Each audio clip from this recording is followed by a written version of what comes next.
Hello everyone, my name is Pinky Leah and welcome back to Adventure of a Lifetime.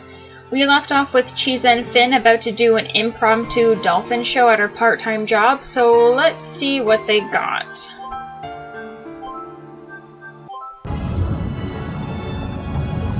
Here we go. Cheesa swam through the center of the ring. Finn screaming. I'm not gonna bother doing dolphin noises because I suck at them. This time, he blew out 3 rings, and when Cheesa swam through, he followed after her. Amazing! Cheesa looks more alive here than she ever does on land.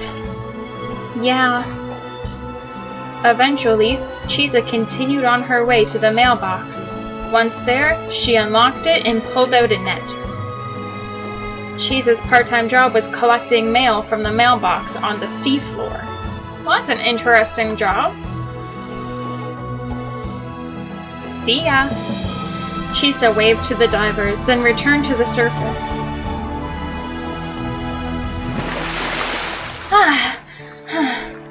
I'm back. Wow, that's some lung power.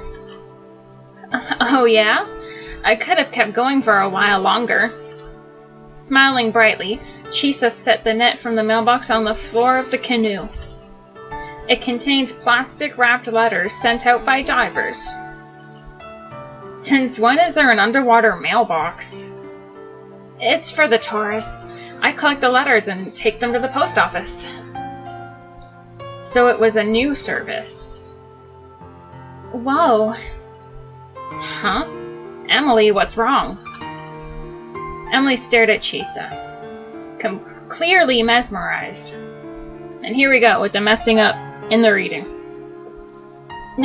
Nothing at all. Huh? I whispered into Cheesa's ear. I think you got yourself a new fan. Lies. She totally hates the sea. I helped the disbelieving Cheesa up and onto the canoe. Well, let's head back. With a final wave to the divers, we began our journey back to the island. It's a really interesting system they got for the divers to write letters and then put it in plastic and go in an underwater mailbox. Damn it, I can't take it anymore. I want to go diving! I cried as we sat down on Omara Beach to eat the food we had just picked up from the supermarket.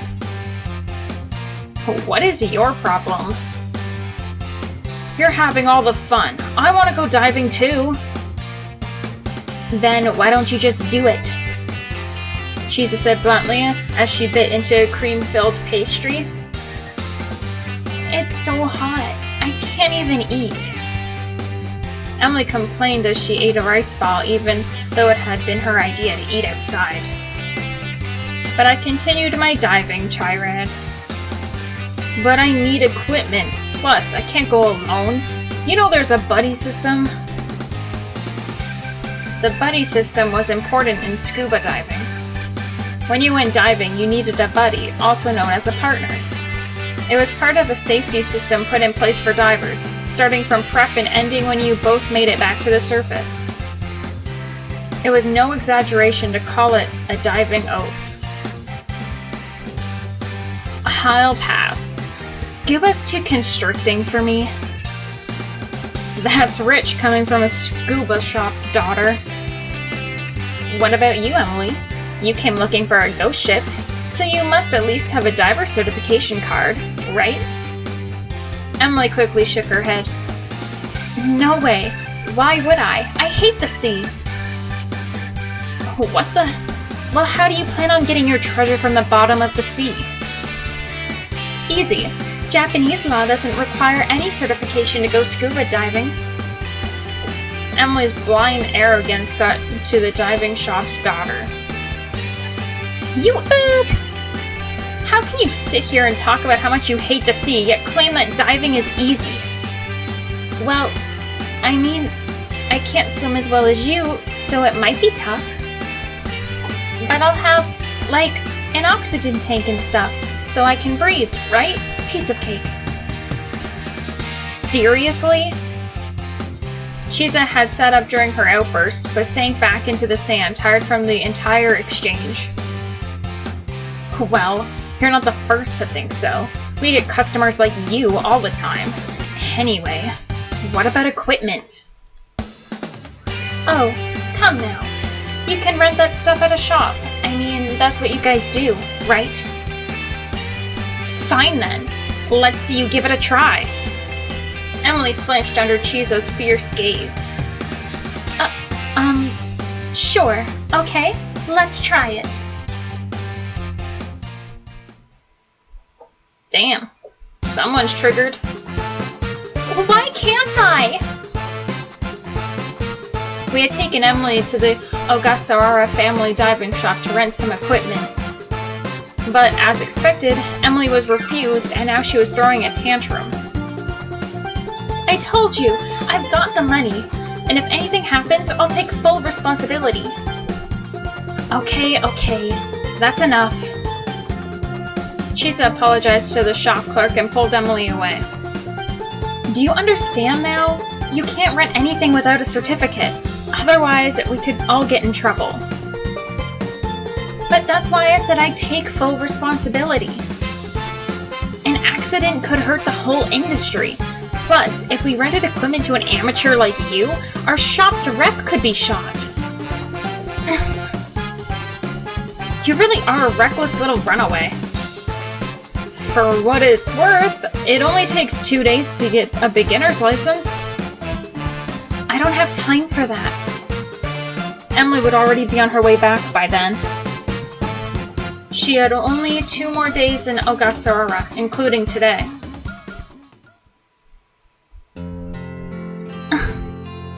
After we left the shop, Emily was silent, clearly upset with the turn of events. Chisa was watching her from behind, unable to control her irritation as a proud resident of Ogasawara. Kinda looks like Chisa's ahead of Emily, not behind her.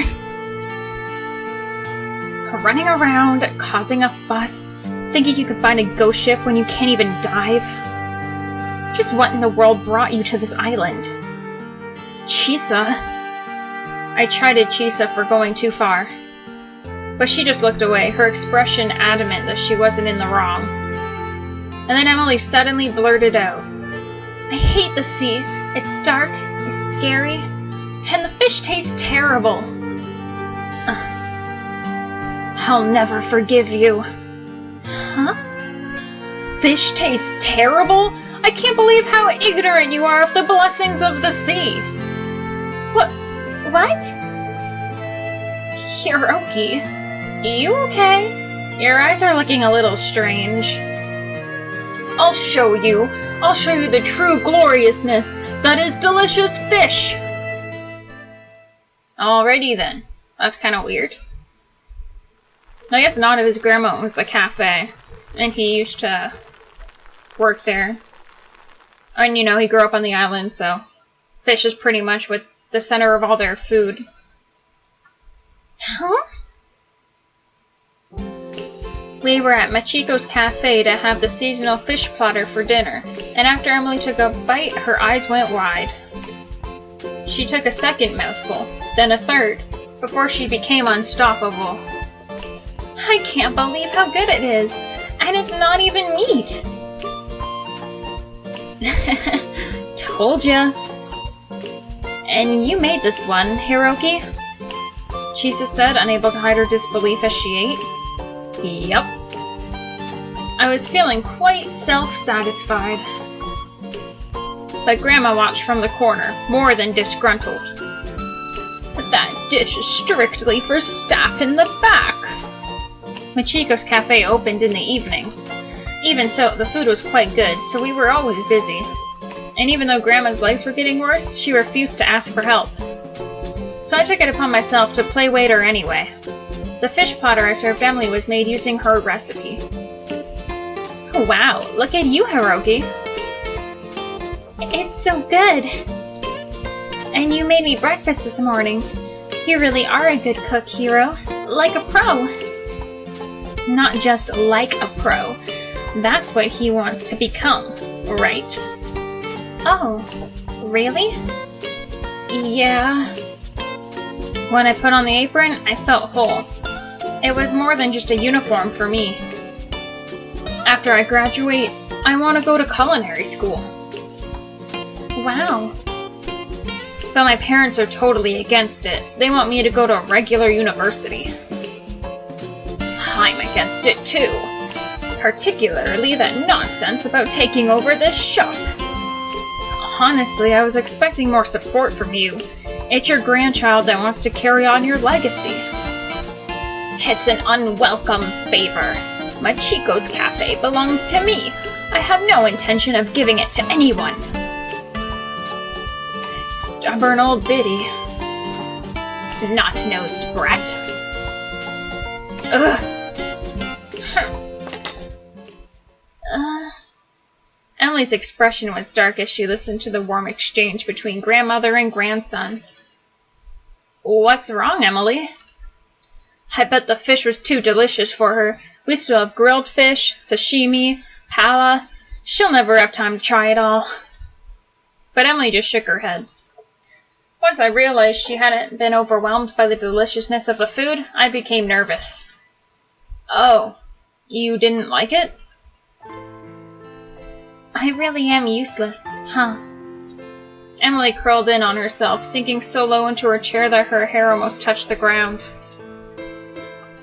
I thought you were just an airhead, but you've actually got a dream. Wait, you really thought that? And even though Chisa is some wild nature child, people really depend on her. Who are you calling a wild nature child? And then there's me, just running around in circles. I don't even know who I am. What? Thank you for the food, Emily said as she finished up her meal and set her chopsticks aside. She left the table and headed to her room. Good night. I wonder what she's so down about? Well, I mean, she just kinda told you. Who knows? She's certainly got plenty of pride.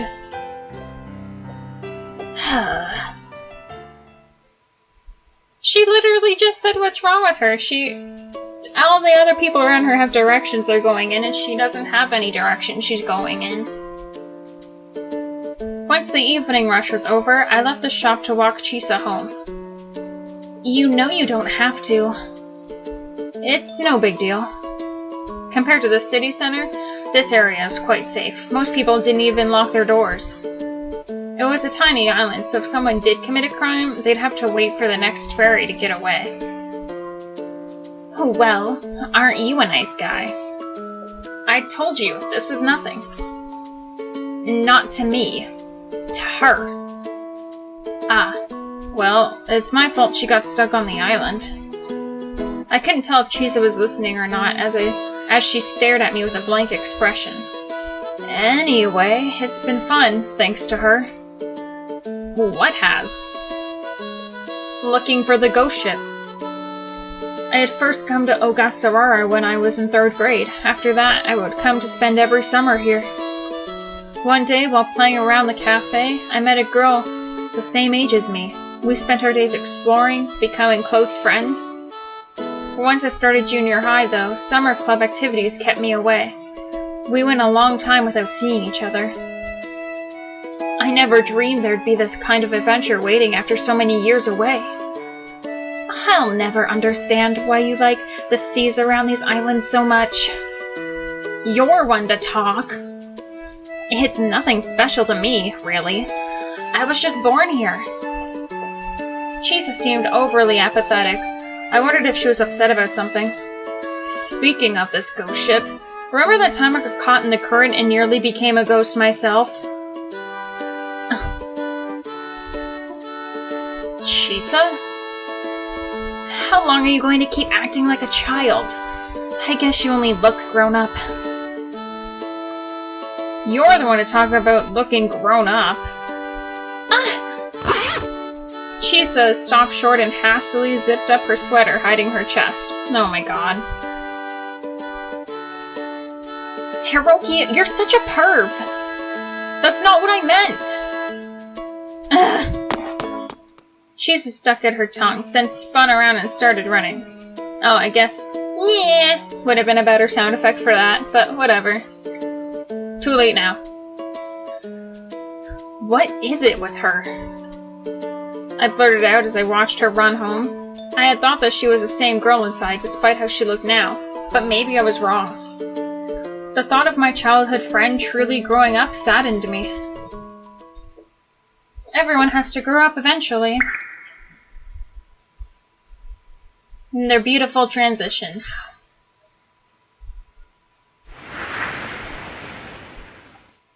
It was Emily's third day on the island.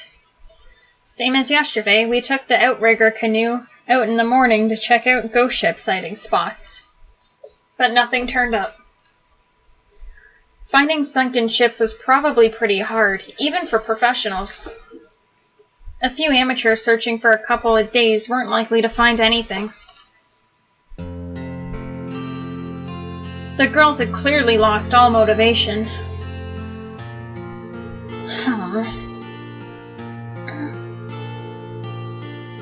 That afternoon we went back for lunch and to regroup.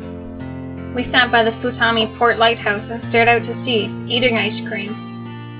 So this is what it's like when grown-ups search for treasure. If you don't keep believing in that treasure, you start to feel like an boop. Come on, don't talk like that. I'm guessing the one who came all the way out here to hunt treasure is really down in the dumps, huh? Emily sighed weakly and ate her cup of ice cream. She had been in a dark mood since dinner last night. What a fickle girl, and after all that high and mighty talk she did before. Chisa said as she bit into her lemon-lime popsicle. That doesn't look like a lemon-lime popsicle. It looks blue. If it was lemon-lime, it should be yellow.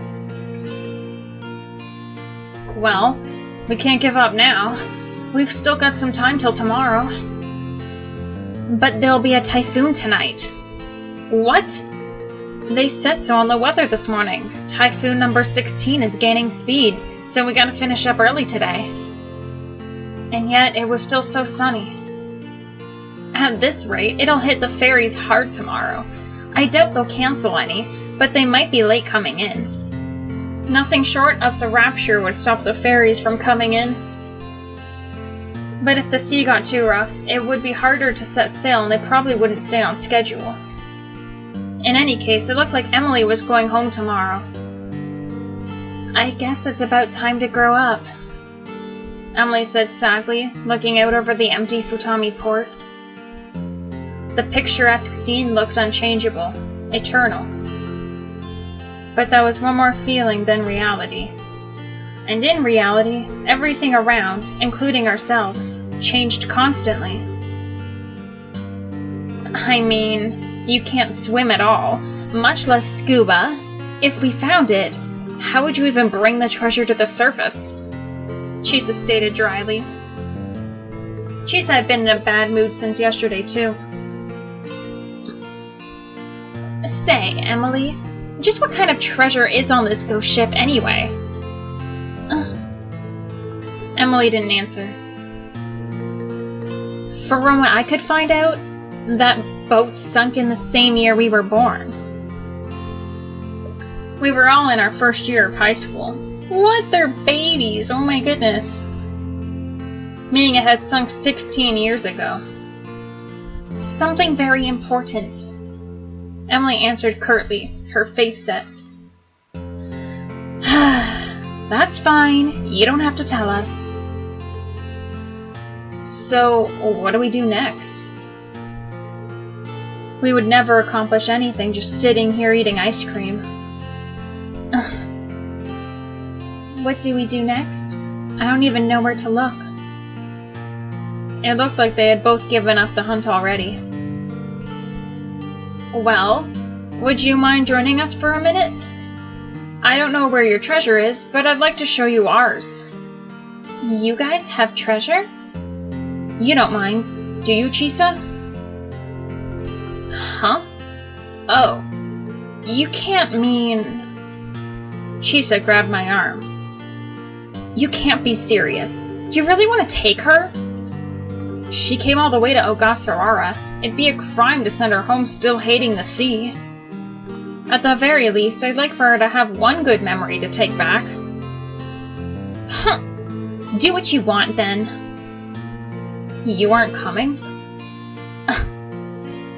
I'll go. I can't have you two alone in an isolated spot like that. Awesome. I don't know if I could paddle all the way there. Our plan decided, we hurried to leave. And we'll end it off there, with the cliffhanger on where they're taking Emily. Thank you so much for watching, and I hope to see you next time. Bye!